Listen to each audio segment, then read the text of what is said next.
Welcome to DJMTV. Please don't forget to subscribe to our YouTube channel for more videos from us. When he was announced as the national chairman of the All Progressives Congress (APC) in 2018, many Nigerians and party members were hopeful of better days ahead for the ruling party. He had a good antecedent as the chairman of the Nigeria Labour Congress (NLC), and there were beliefs that he would bring that experience to bear in running the affairs of the party. What party members expected of him was an APC where our members have equal rights, an APC where all voices are heard, an APC where the party constitution are duly followed, an APC where primary elections are free, fair and credible, an APC where other organs of the party will be allowed to perform their responsibilities in accordance with the provisions of the APC constitution. In all sense of sincerity, Oshiomhole promised to do more than the expectations of those looking up to him. However, Oshiomhole got to office and he placed himself on top of the world. He saw himself above everybody. Just like a mini-god, he wielded so much powers, and in fact, it will not be out of place to say he was the most powerful party chairman in Nigeria since 1999. This is arguable, anyways. In no time, he started attacking politicians here and there. He loves to talk, and anytime he stands behind the microphone, you can't expect less. Little wonder, he has so many enemies, thereby digging his own grave.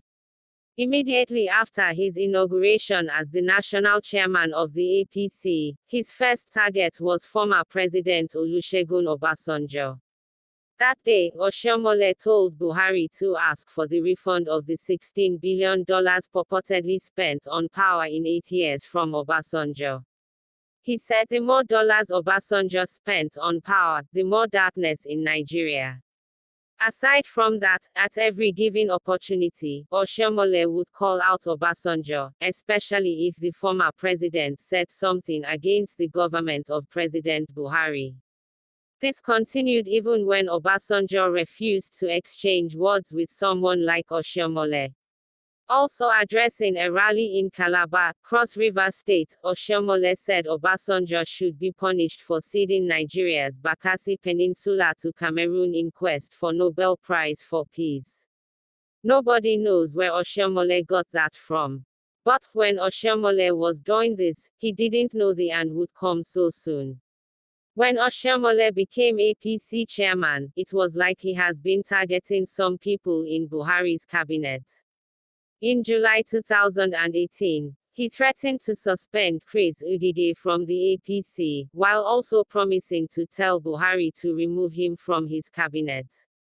What a powerful chairman! He said Senator Chris Ngige would be suspended from the APC if he fails to surrender to orders of the party.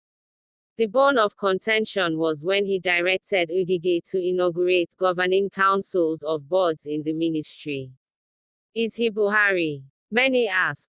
But Ngige said 3 of the 4 boards had been inaugurated and that the delay in the inauguration of the Nigeria Social Insurance Trust Fund's NSITF Governing Council was due to the alleged fraud perpetrated by the former board. Oshiomhole was not satisfied with that explanation as he threatened to deal with Ngige. But Ngige told him point-blank that he was not afraid of suspension.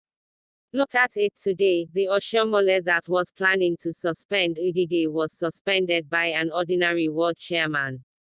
What a world! When Oshiomhole and Saraki went up in arms with each other, it was cataclysmic. At a point, people were asking whether the duo have been enemies from heaven. Remember that Saraki left the APC when he felt he had overstayed his welcome in the party. As the Senate president then, Oshiomhole said Saraki must be impeached, but Saraki succeeded in completing his tenure as the Senate president. Thank you for listening to us. Please do not forget to subscribe to our YouTube channel for more videos like this. We will see you next time. Bye.